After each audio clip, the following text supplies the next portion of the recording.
Hello, everyone. Welcome to a new episode of Set Listing Bruce, your podcast all about Bruce Springsteen, his music, and mostly his fans. I am your host, Jesse Jackson. We are getting off the Bruce train today, though he will come up. And I am talking to one of my favorite storytellers. I was thinking like, okay, do I introduce Terry as an artist, as a writer? And I decide storyteller is the handle that works best.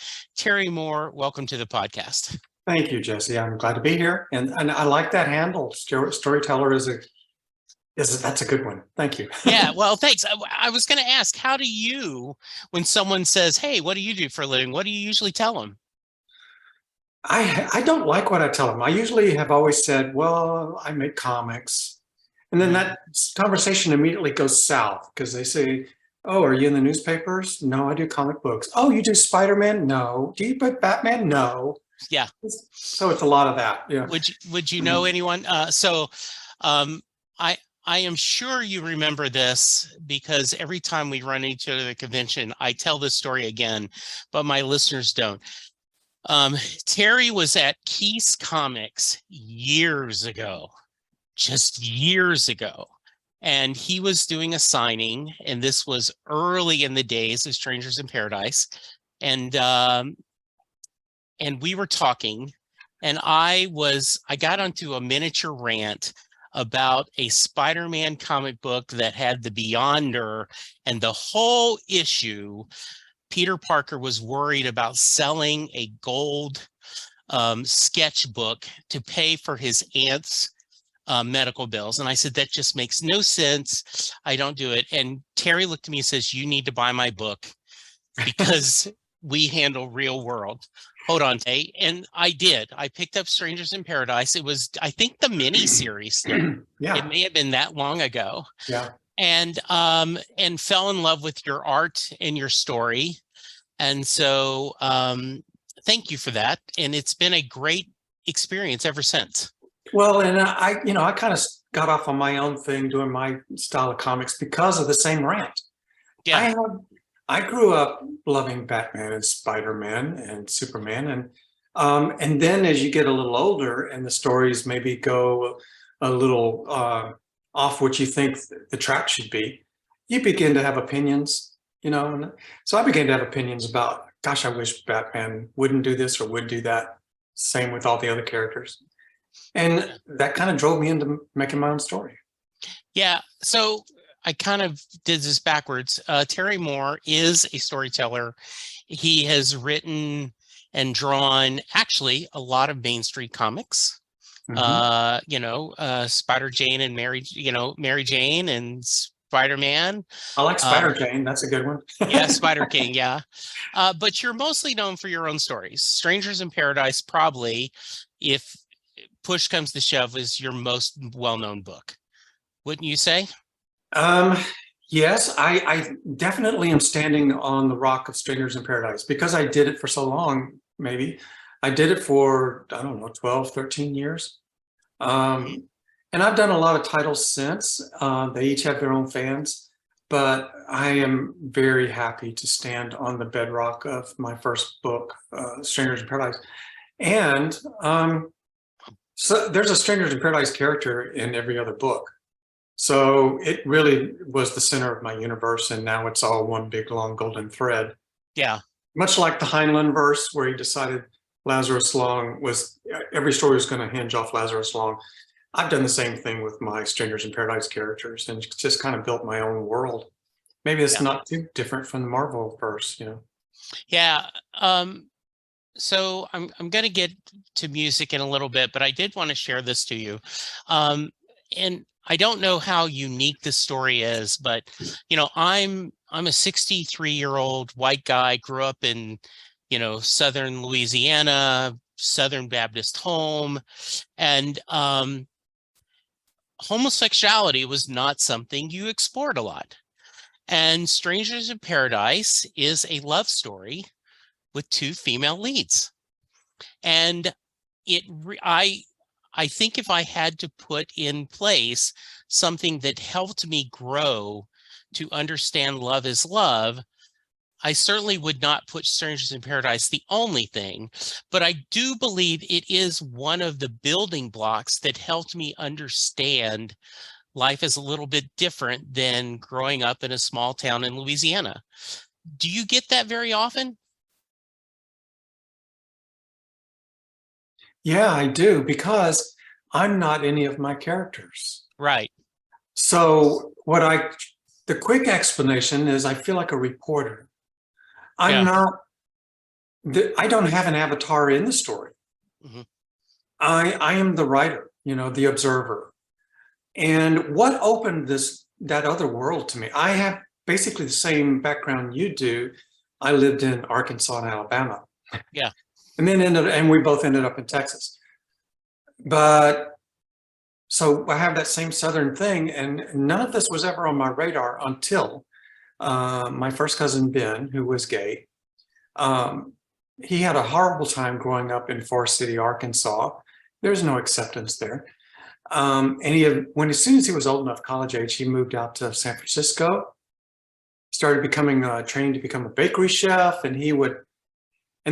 My cousin Ben was the same age as me, born the same year, first cousin. I played with him every time we went to visit in Arkansas. And so we were close. He goes out there and he's one of the first victims of AIDS. Hmm. So this is, pre-comic book career for me. Yeah. Well, I was so bothered by it because I mourned for him, because he spent the first 23 years of his life unhappy, being picked on. Finally went out and found himself and got an identity in life and got happy. And the minute he did, boom, he's gone. You run through a lot of emotions. I was mad, I was sad. Anyway, I felt like his story should be told. And when I was doing Strangers in Paradise, I really felt like I was kind of doing it for Ben. I was speaking out for people like Ben, my cousin. And because you don't need another story about a cool guy and a cool chick. We got a zillion of them. But, we don't have Ben's story enough, And I thought that maybe I could tell it a little bit different than if I was gay and I was telling a gay story. I might be hammering away at one issue or have it from an angle that straight people may not get. But I'm a straight guy. I like action movies. I like car chases. I don't want to see anybody sit on the couch for a long time and talk it out. So I thought, well, if somebody like me comes and tries this story, maybe I can get our kind of twist that would interest guys like us and get us to pay attention long enough to read this story, So what I did was I took the traditional movie love triangle of an alpha guy and then two totally opposite girls. I mean, that's every TV show there is. And I just made the actors hand their script one character to the right. So the alpha guy becomes an alpha girl, and the two choices are a guy and a girl. And now you've got a different love triangle. And they're really, all the arguments and everything, they say the exact same thing everybody else does, but now it's coming out of a different mouth and it becomes a little more interesting. I learned as I got older, I began to realize, hey, we all argue the same way. We all say the same things. We all have the same buttons. Yeah. So I didn't try to write gay or anything. I just wrote human being. And I found out it's the same. We all say, man, you broke my heart. And the other person says, I'm sorry. And it doesn't matter which gender said it. It really doesn't. And, there is a lot of romantic tropes but as you said, twisted a little bit. Kachu is amazing, right? But she's incredibly flawed. And Francine is in the romantic comedies, right? You'll have the leading lady that no one sees as beautiful till she takes her glasses off and changes her hairstyle. Well, you don't make it that obvious. You just show Francine never thought she was beautiful. And through their friendship and their ultimate love, they both blossom and they both help each other. It is an epic tale. It is many, many volumes, and it is a love story that is just amazing. So Thank you. I appreciate that and doing. Thank you. Um, I, and I promise listeners we will get to music, but one of the things that I'm fascinated by, and I think I know the answer to this, is you love different genres, and you're number one in all your stories, whether it's Rachel Rising or Echo, you have strong characters, and it is a character-based story.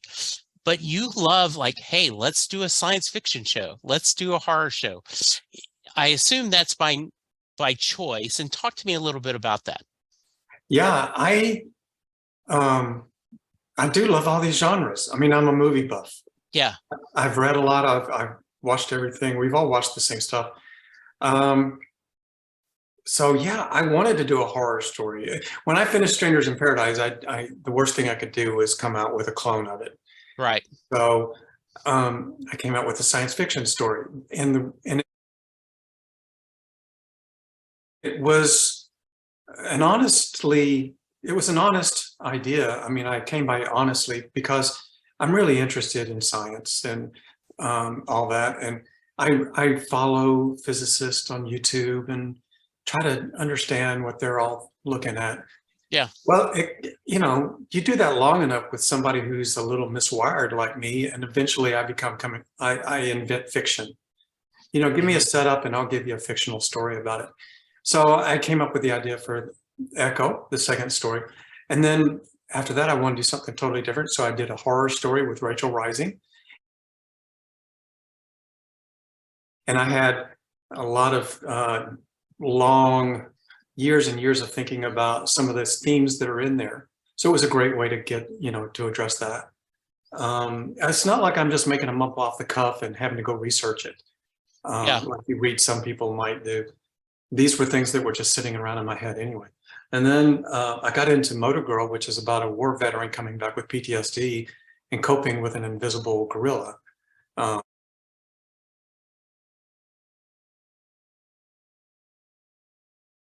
Hey everyone, my interview with Terry had to get cut short. I had my wife had a flat tire and I had to go. He promised that he's going to come back and talk music, but in the meantime, I wanted to share a discussion about his books. Strangers in Paradise, Motor Girl, Echo, Rachel Rising, all of them are amazing. Please go check them out, and hopefully soon we'll have more with Terry Moore. For now, thank you for watching this video, and we will talk to you soon.